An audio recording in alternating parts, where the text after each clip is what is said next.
O senhor consegue identificar uma relação forte entre essas sucessivas crises, especialmente a atual, e o nosso sistema de governo, presidente? Bom, veja bem, João Ricardo, interessante, até vou contar uma coisa a vocês. Eu, de vez em quando, mando um artigo para os jornais, né?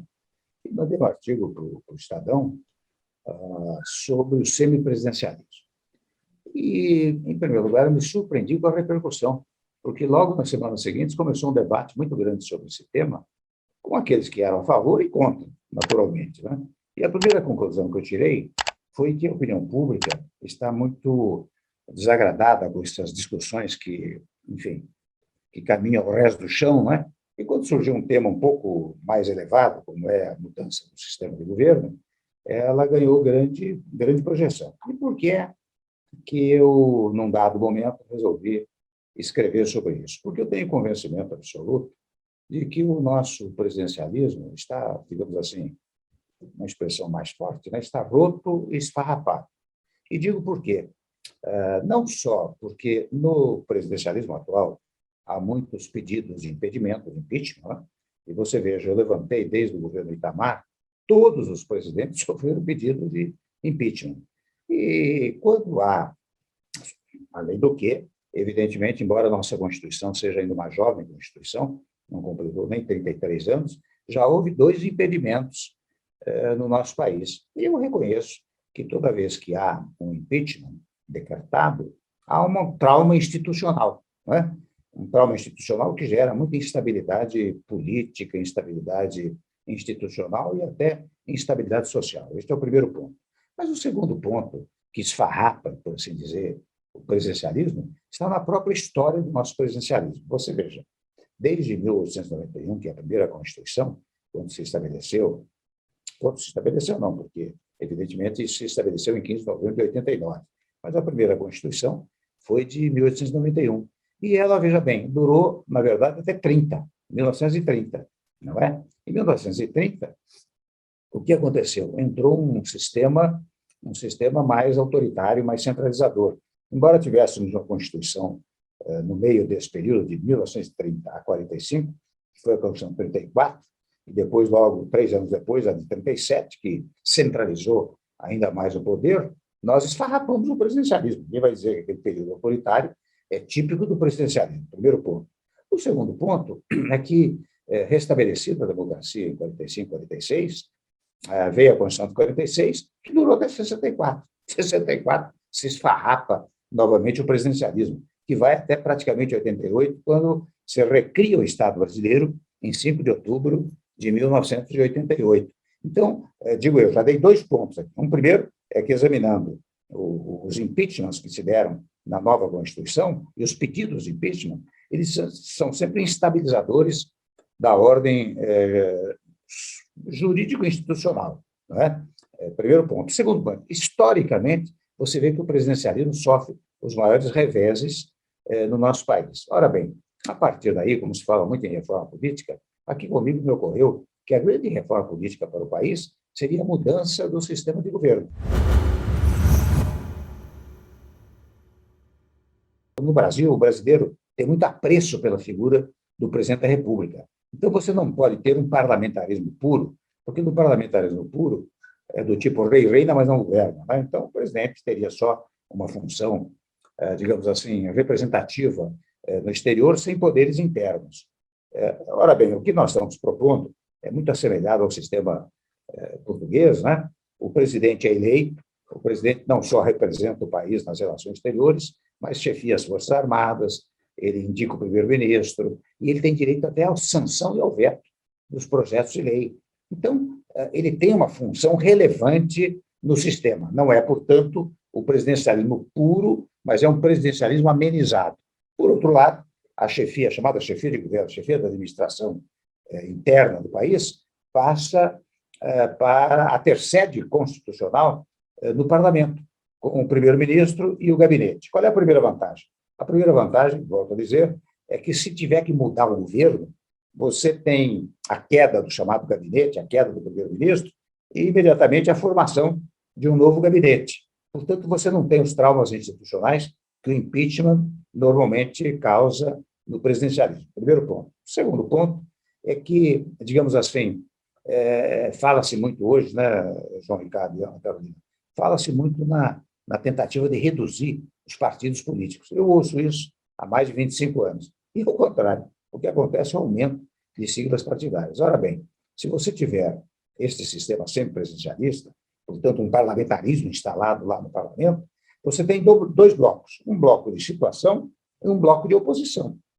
Até para, digamos assim, para ter governo, o primeiro-ministro e o gabinete precisam ter maioria.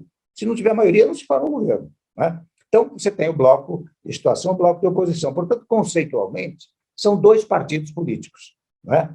E veja bem, se o primeiro-ministro e o gabinete perderem a maioria, é claro que eles caem o governo e outro governo se instala. Então, você tem conceitualmente, volto a dizer, dois partidos políticos. Terceiro ponto.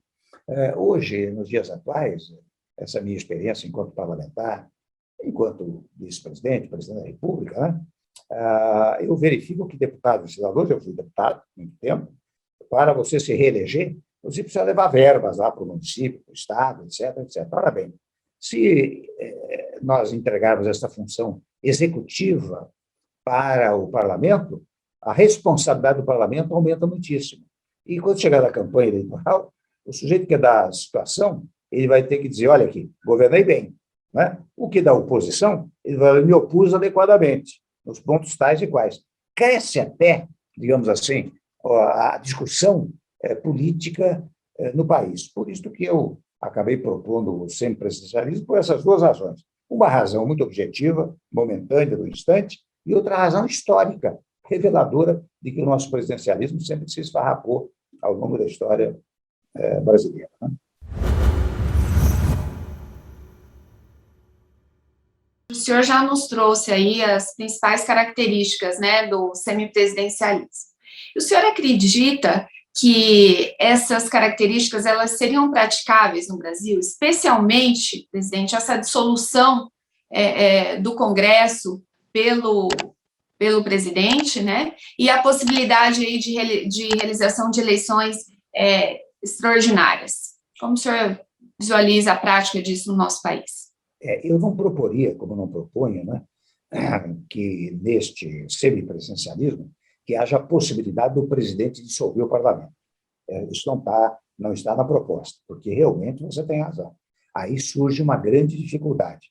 Aliás, eu devo dizer que há mesmo uma dificuldade, embora a ideia seja boa, mas há uma dificuldade muito grande para você mudar o sistema de governo. Não tenho a menor dúvida disso. Apenas eu acho que seria útil para o país. E para não gerar dúvidas jurídicas, né, nós propomos que esta mudança se dê em 2026. Ou seja, veja bem, neste período, aliás, o deputado Samuel Moreira já apresentou o projeto do semipresidencialismo, ele seria eventualmente debatido agora, eventualmente, se for formatado um projeto semipresidencialista e aprovado pelo parlamento, a meu ver, ele deve ser referendado pelo povo, né, para dar consistência política.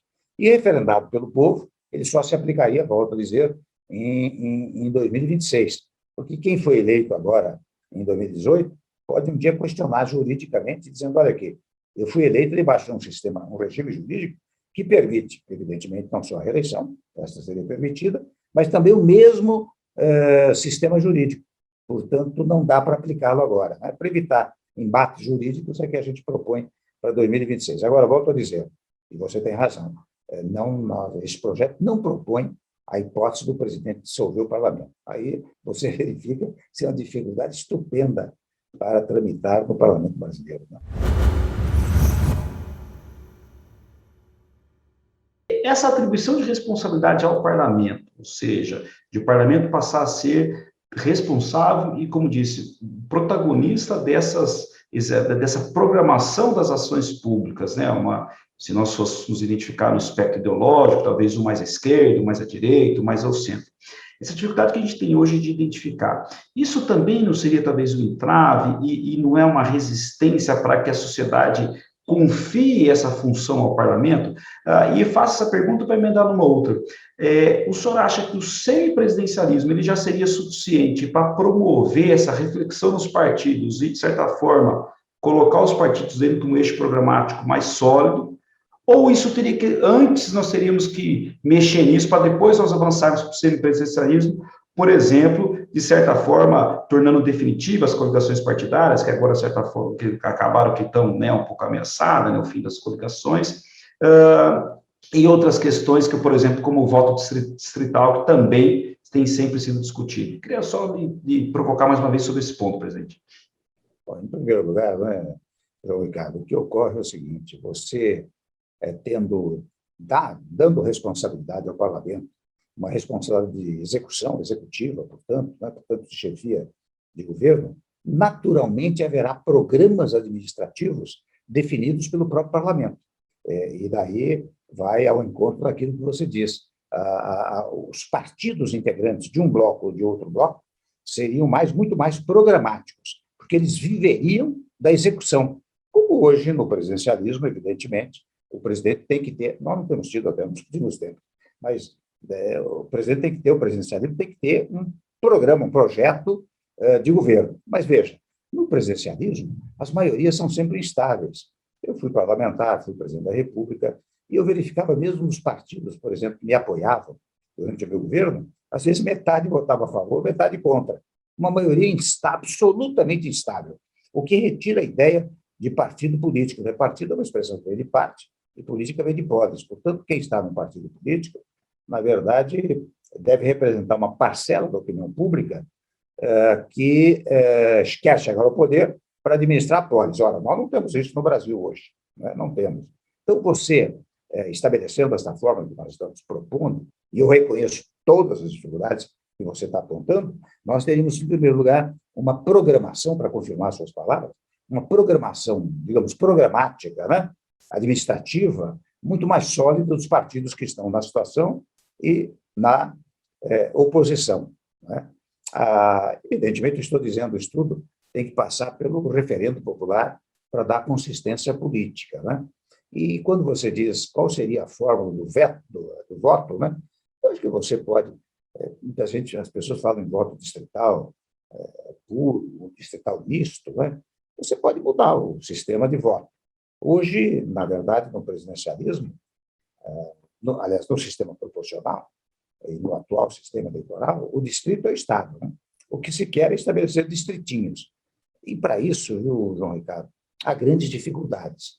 Pelo seguinte, você veja, há estados que têm 8 deputados, como mínimo, e um estado como o de São Paulo, o máximo é 70 deputados. Se você dividir em distritos, a ideia é que haja a aplicação da tese um homem, um voto. Portanto, vamos dizer, o estado de São Paulo teria um número muito maior e certos estados teriam um voto muito menor. Você já percebe uma dificuldade extraordinária a partir deste fato, né? Como é que vai aprovar isso no parlamento? Eu acho que, se nós viéssemos a adotar o sistema semipresidencialista, nós, por enquanto, pelo menos, nós teríamos que manter o sistema tal como está montado. Porque, se mudar também o sistema do proporcional para o distrital, nós já teríamos uma outra dificuldade. E você diz bem, bom, mas até porque, me permita dizer, você sabe que, se nós tivéssemos esse bloco de situação e esse bloco de oposição, muito provavelmente viriam as chamadas federações partidárias, ou seja, partidos, 5, 6 partidos que se coligam para disputar as eleições, não é? E se essa coligação perdurar durante um mandato e mais um mandato, certo e seguramente um dia se transformará num único partido, né? Então, eu penso que, se me permite acrescentar, está em discussão também a cláusula de desempenho, a cláusula de barreira, né? Seria útil. Quer dizer, essas medidas todas não brigam com a ideia da mudança do sistema de governo.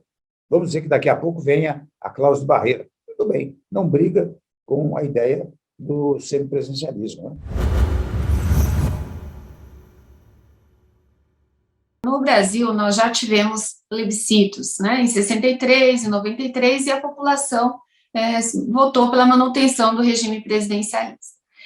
O senhor já defendeu aí a vigência, não para as próximas eleições, mas para as subsequentes.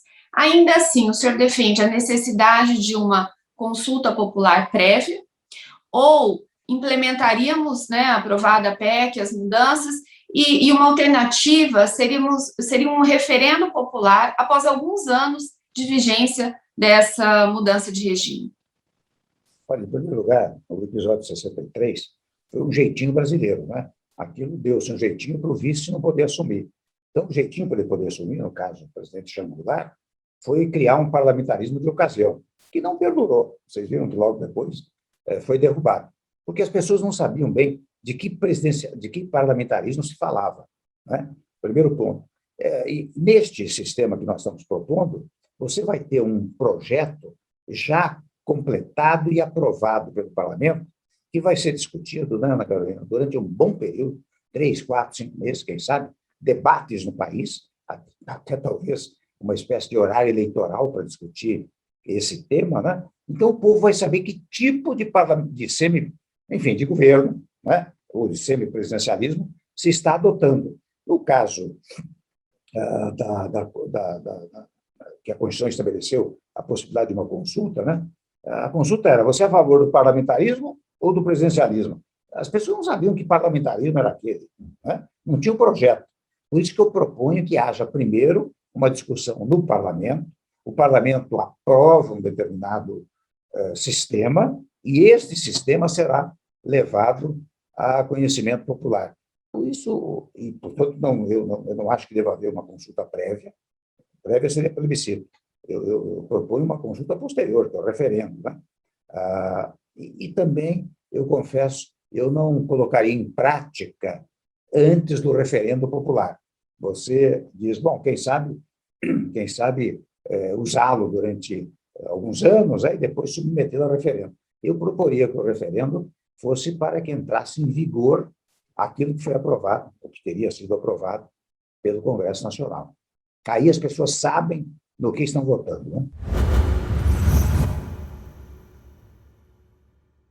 A gente sabe que, na verdade, essa questão, seja o sistema de governo, outras regras eleitorais, elas não são absolutamente, né, boas ou ruins, né? A gente tem exemplos que funcionam, exemplos que não funcionam em vários sistemas de governo, né? Seja presidencialismo, parlamentarismo ou próprio presidencialismo puro.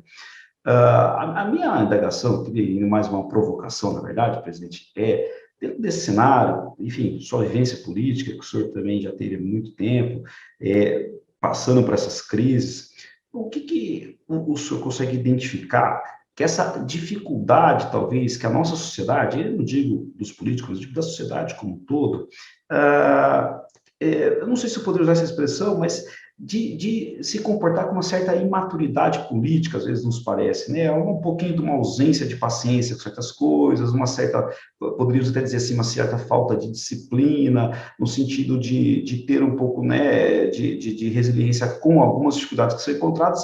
Parece que a gente sempre está tentando buscar uma solução mágica, né? O senhor consegue, mais ou menos, identificar quais são as causas que a gente tem com relação a isso? Como que a gente consegue, de certa forma, evoluir nesse ponto, presidente? Em primeiro lugar, né, João Ricardo, o que ocorre é o seguinte: o Brasil se acostumou muito ao longo do tempo em personalizar as eleições, ou seja, ela vota para pessoa tal ou uma pessoa qual. Nos últimos tempos, e você sabe, por exemplo, no meu governo, eu apliquei um instrumento programático. A Fundação Luiz Guimarães havia lançado um documento chamado Ponte para o Futuro, onde estavam todos os elementos que me permitiram conduzir o governo. Por exemplo, a recuperação do produto interno bruto. Quando eu assumi o governo, nós tínhamos um produto interno bruto negativo de quase 4%. Olha, 3 meses depois, nós tínhamos um positivo de 1,3%. Nós havíamos previsto a modernização trabalhista, nós havíamos previsto a reforma previdenciária, nós havíamos previsto a reforma do ensino médio, nós havíamos previsto o teto para os gastos públicos, né? Tudo estava num programa que não era um programa de governo, que nós lançamos como um programa para o país. Como, aliás, fizemos ainda ontem, lá em Brasília, lançando uma nova Ponte para o Futuro 2, não é? Que é a ideia de um Brasil unificado. Porque o que mais nós temos hoje no Brasil é brasileiro contra brasileiro. E não é brasileiro contra brasileiro sob o foco programático, doutrinário, eventualmente ideológico. É uma coisa quase física, quase pessoal, não só em palavras as mais agressivas, como até, muitas vezes, a possibilidade de violência física. Né? Os brasileiros se dividiram. De uns tempos para cá, começou uns contra outros, e isso tomou conta do país. Eu consegui, no meu governo, pacificar um pouco essas relações, com um governo curto.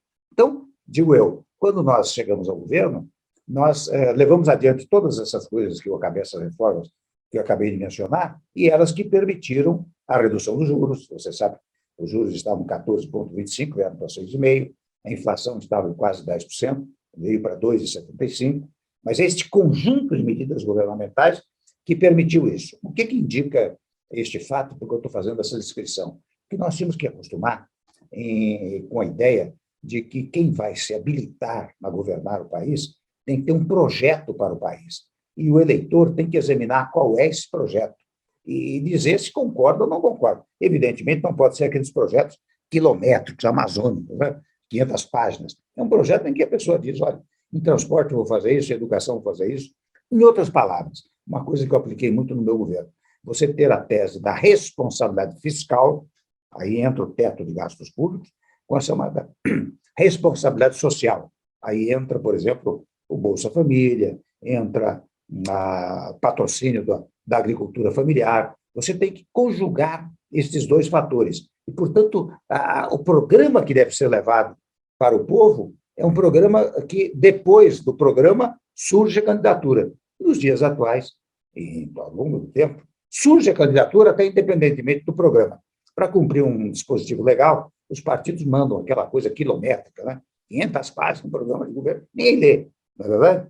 Então, você precisa se acostumar, e daí a oportunidade da sua pergunta, você precisa se acostumar com coisas dessa forma. Primeiro, vamos lançar um programa, vamos ver o que se pretende para o país. E, a partir do que se pretende para o país, é que surge a candidatura. Se nós conseguirmos fazer uma modificação dessa cultura político-institucional que existe no país, nós teríamos dado, penso eu, um grande passo.